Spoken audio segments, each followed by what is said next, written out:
बिस्मिल्लाहिर्रहमानिर्रहीम। आज हम शुरू कर रहे हैं कि रेफ्रिजरेशन एयर कंडीशन किस तरह बनाए जाते हैं, fridge, deep freezer, water cooler किस तरह बनाए जाते हैं। मैंने अर्ज़ की थी कि 4 किस्म के पाइप इस्तेमाल होते हैं तो फ्रिज बनता है, 4 किस्म के पाइप इस्तेमाल होते हैं तो एयर कंडीशन बनता है, 4 किस्म के पाइप इस्तेमाल हों तो डीप फ्रीज़र बनता है, 4 किस्म के पाइप लगाए जाते हैं बनाए जाते हैं तो 4 पाइप होते हैं तो वाटर कूलर बनता है, सिपलेट यूनिट बनता है और वॉक इन कूलर बनता है। तो आज हमने ये पढ़ना है कि पाइप कैसे लगाए जाते हैं, किस तरह लगाए जाते हैं। इसमें कंप्रेसर होता है, कंप्रेसर, ये कंप्रेसर है आपके सामने। इस कंप्रेसर में एक लाइन पतली है, निस्बतन पतली है, एक लाइन निस्बतन पतली है, एक लाइन निस्बतन मोटी है।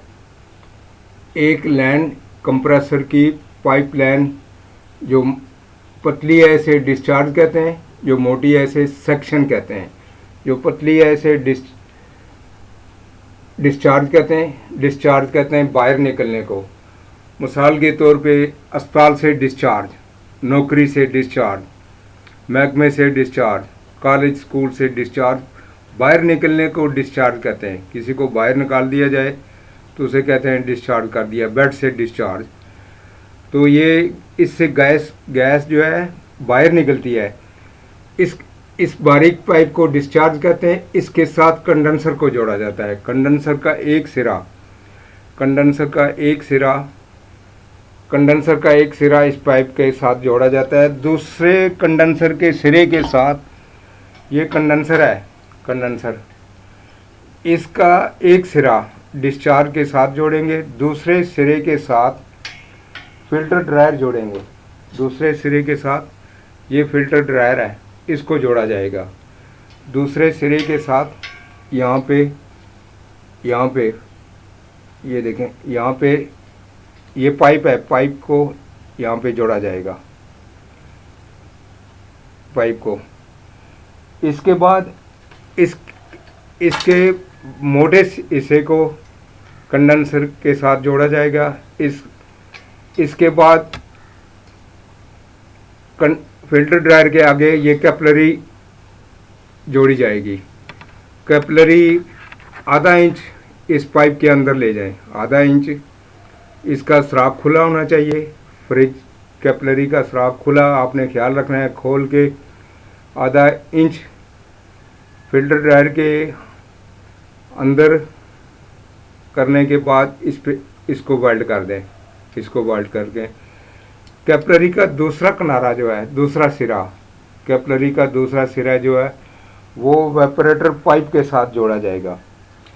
वो वेपरेटर पाइप के साथ जोड़ा जाएगा। दूसरा किनारा वेपरेटर पाइप के साथ जोड़ा जाएगा। यहाँ से पाइप लेके आप सक्शन कंप्रेसर की सक्शन के साथ जोड़ देंगे। यहाँ से पाइप लेके आप कंप्रेसर की सक्शन के साथ जोड़ देंगे इस तरीके से कि कंप्रेसर की बारीक लाइन के साथ कंडेंसर को जोड़ा जाएगा।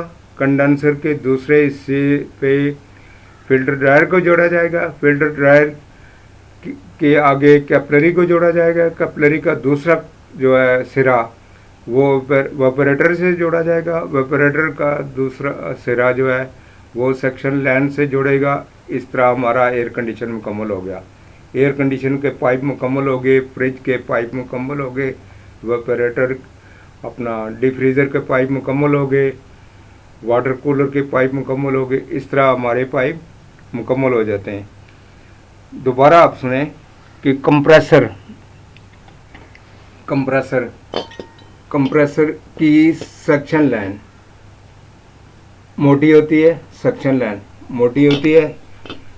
ये इसका तीसरा जो पाइप है इसको चार्जिंग कहते हैं, इसमें से गैस भरी जाती है।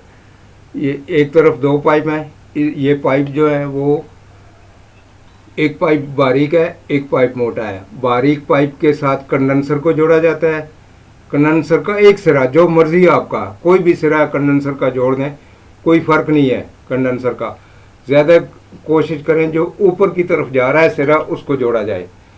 कंडेंसर के ऊपर की तरफ सिरे को इसके साथ जोड़ दें। डिस्चार्ज लाइन, पतली लाइन, बारीक लाइन को डिस्चार्ज कहते हैं। इसके साथ कंडेंसर को जोड़ा जाता है। कंडेंसर के दूसरे हिस्से के साथ फिल्टर ड्रायर को जोड़ा जाता है। फिल्टर ड्रायर के आगे कैपिलरी को जोड़ा जाता है। कैपिलरी का दूसरा हिस्सा जो वेपोरेटर है इसके साथ वेपोरेटर के साथ जोड़ा जाता है। वेपोरेटर का दूसरे यहाँ पे पाइप लगा के तो कंप्रेसर की मोटी लाइन जिसको सेक्शन लाइन कहते हैं उसके साथ जोड़ा जाता है। इस तरह हमारा फ्रिज मुकम्मल हो जाता है। इस तरह हमारा डीप फ्रीज़र मुकम्मल हो जाता है। इस तरह हमारा वाटर कूलर मुकम्मल हो जाता है।